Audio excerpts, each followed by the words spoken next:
A lo largo del siglo XX nos hemos encontrado con muchas figuras que han vivido a contracorriente, pero pocas tan tenaces, insólitas y sufridoras como Charlotte von Mahlsdorff, una transexual nacida en Berlín que tuvo que luchar contra el nazismo y la dictadura comunista de la República Democrática Alemana. Todo ello para vivir tal y como se sentía, como una mujer.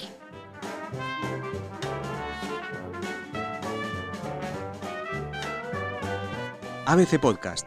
Estamos en la historia.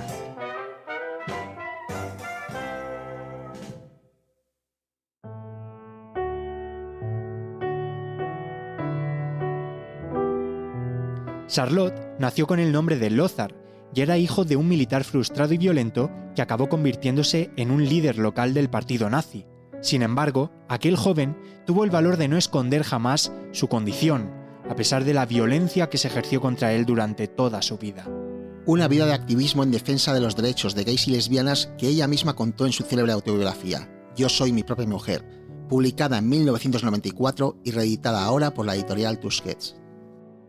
Hablamos con Mili Hernández, es la fundadora de la librería Berkana, en Madrid, especializada en literatura LGTBIQ+. Es verdad que la biografía de Charlotte, Yo soy mi propia mujer, se publicó en el 93, cuando la librería Berkana abrió sus puertas. Para nosotros fue una emoción, porque en aquel entonces nosotros no teníamos apenas libros en las estanterías. Teníamos a los autores, principalmente autores españoles como Eduardo Mendicuti, Luis Antonio de Villena, Terence Simons, Pombo, pero no teníamos muchos libros realmente que hablaran de nuestras vidas. Y claro, Yo soy mi propia mujer, yo creo, si no mal recuerdo, que fue el primer libro sobre una persona trans, sobre la vida de una persona trans que vendíamos en la librería. Cuando leí la biografía de Charlotte, recuerdo que fue en aquella época, y lo que sentí es mucha pena, tristeza, rabia, sobre todo porque no solamente ella había vivido una vida difícil por su transexualidad, sino también por una vida difícil en Europa en aquella época.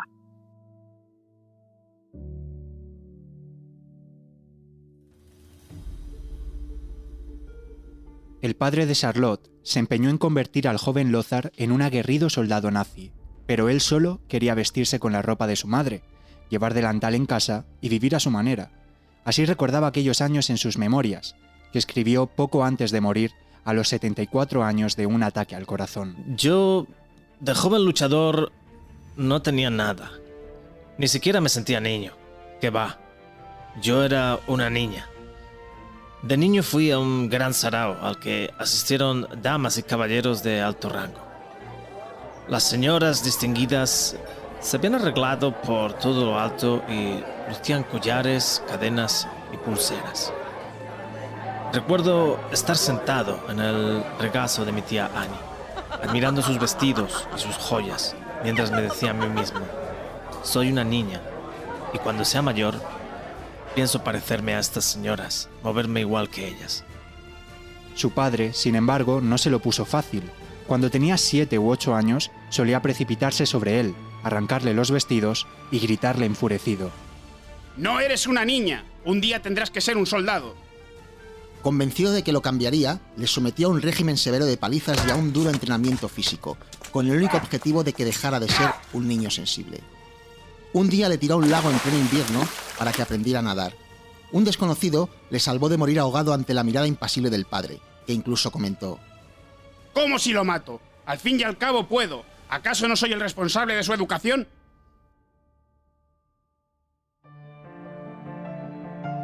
Bueno, yo creo que Charlotte sacó las fuerzas para sobrevivir y enfrentarse a lo que se tenía que enfrentar, a su identidad, ¿no? De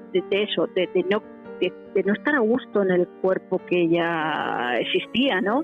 Ella era otra persona, y yo creo que a pesar de toda esa época negra, oscura, dura, una persona que quiere encontrar su paz interior intenta por todos los medios luchar en contra de lo que pueda ser todo lo que tiene a su alrededor. No lo tenía fácil, no, nada fácil, y para mí siempre la considero una especie de heroína.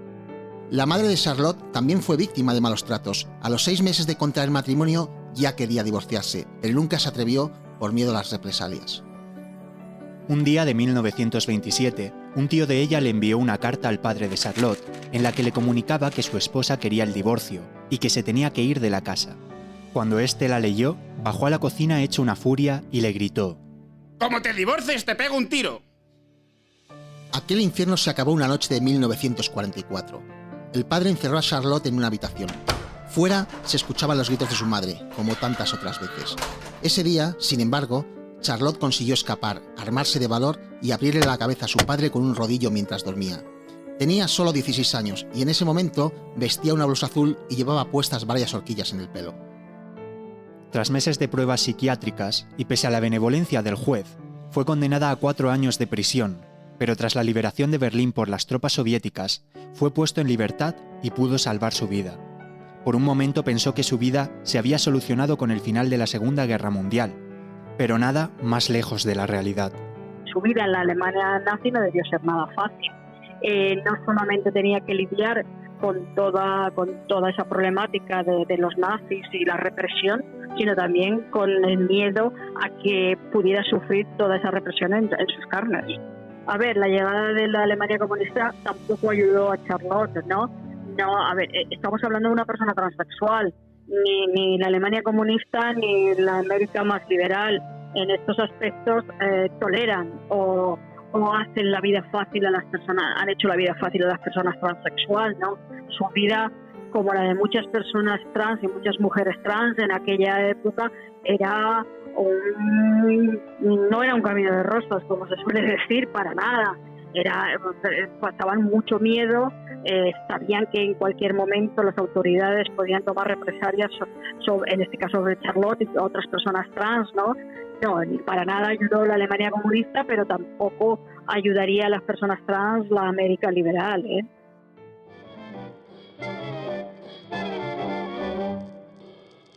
De adolescente, el joven Lothar ya se había transformado en un gran coleccionista de muebles.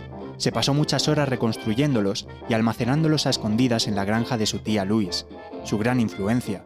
Allí tuvo sus primeras experiencias homosexuales gracias a la complicidad de esta, que lo acompañó desde su propio lesbianismo en el camino del autoconocimiento.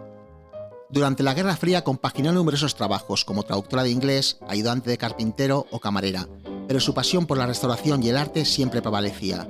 Durante los 40 años de gobierno socialista en Berlín Este, se enfrentó a la Stasi para evitar que las autoridades comunistas destruyeran el patrimonio histórico de la ciudad bajo el pretexto de borrar las huellas del nazismo, y también para proteger a las personas que practicaban, como las calificaba el socialismo, modalidades de sexo prohibidas y decadentes. Esa fue su verdadera lucha.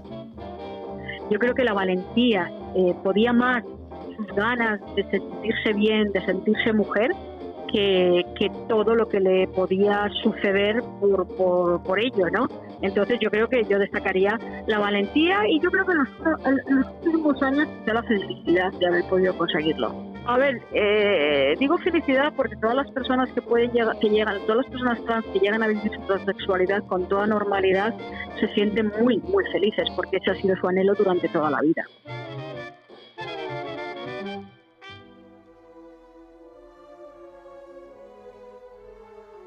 A mediados de los 60, Charlotte logró salvar de la demolición el Palacio Frederick, el cual restauró y convirtió en el ahora famoso Museo Grundersheim. Allí llevó toda su colección de muebles y objetos de arte.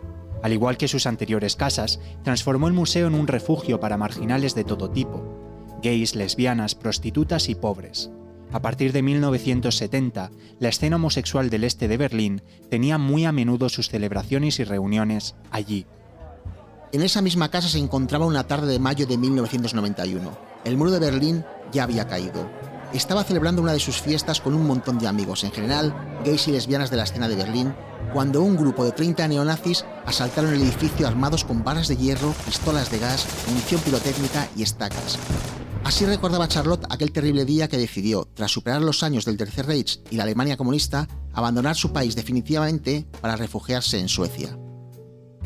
Casi no había tenido tiempo de apagar la última lámpara cuando escuché ese ruido, ese estrépito, que desde hace 54 años me produce verdadera alergia. el estallido de los cristales rotos. De pronto se precipitó en el museo un chico pálido, como un cadáver. A continuación, vi a un grupo de neonazis arreando sin orden ni concierto a los invitados con sus estacas. Uno de los más aguerridos disparó a quemarropa a mi segunda ayudante, Silvia, un tiro en la cara con un lanzabengalas. A ver, Charlotte es verdad que ha pasado a la historia como una de las primeras personas transexuales públicas. Para muchas personas trans, no te estoy hablando de ahora, sino de hace 30 años, cuando abrimos la librería, es lo único que tenían, el único referente que tenían para poder saber algo. Cuando abrimos la librería, venía buscando referentes y las personas trans no tenían nada. Entonces este libro fue muy valioso para muchas personas trans que en aquella época se estaban planteando, como se dice, salir del armario como persona trans, incluso comenzar su transición, porque yo conocí muchas personas que eran mujeres trans, pero que no habían hecho la transición y venían a mi librería como hombres, más que como mujeres trans, ¿no? Bueno, como hombres, digamos, físicamente, pero ellos sabían perfectamente que eran mujeres, ¿no?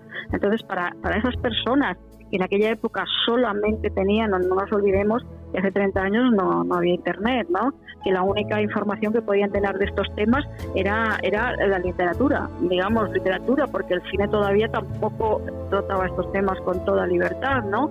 Entonces este libro fue muy importante para muchas mujeres, más mujeres que hombres trans, muchas mujeres trans que en muchos momentos, y que yo he vivido la realidad de muchas personas que han hecho la transición durante todos estos años.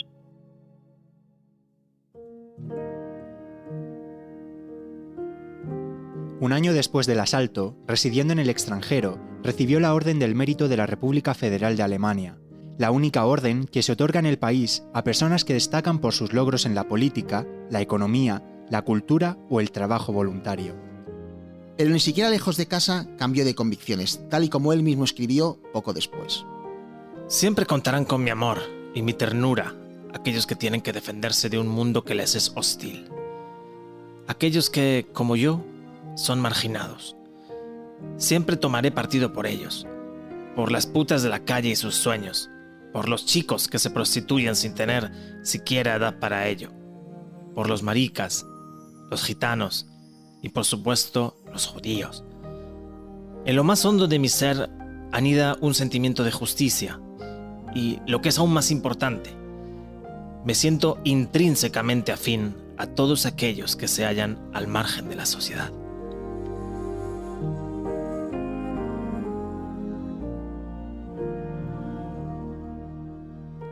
La mujer transexual que sobrevivió al horror nazi es un podcast de ABC, guionizado por Israel Viana y editado por Manu Garre. En la locución, Israel Viana, Manu Garre y la colaboración de Juan López Córcoles y Antonio Hernández. Con especial mención a Mili Hernández, invitada especializada en literatura LGTBIQ+.